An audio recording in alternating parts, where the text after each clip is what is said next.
Нема да има повеќе никогаш символ, знак на фирма, на општина, на јавна институција само на албански јазик. Се знае. Така, Прво на македонски јазик, тоа беше прашање. второто подпрашање кое што го поставивте, заради тоа што тука ќе има казни.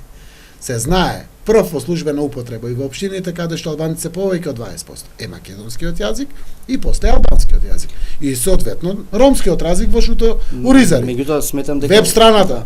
Имаме се уште општини кои што на веб страната имаат само албански јазик. Тоа не дозволува по закон.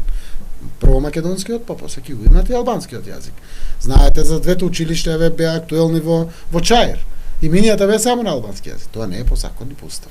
Сегашниот закон тоа го прецизира и да има казни во спроведувањето и употребата на македонскиот јазик, но ќе има казни и во спроведувањето и употребата на албанскиот, ромскиот, турскиот, влашкиот и сите други јазици кои што се употребуваат во Македонија соодветно на уставот таму каде што повеќе од 20% се граѓани од соодветната етничка заедница.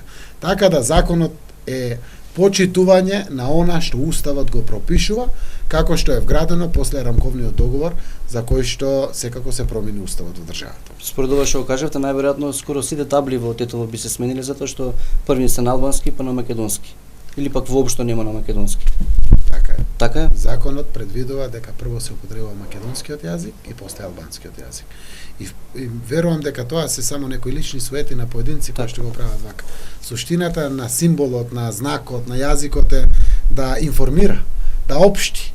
И правото на граѓанинот од албанска националност да има упатство, да општи на албански јазик, не е дали ќе биде тоа прво или второ, тоа е хир.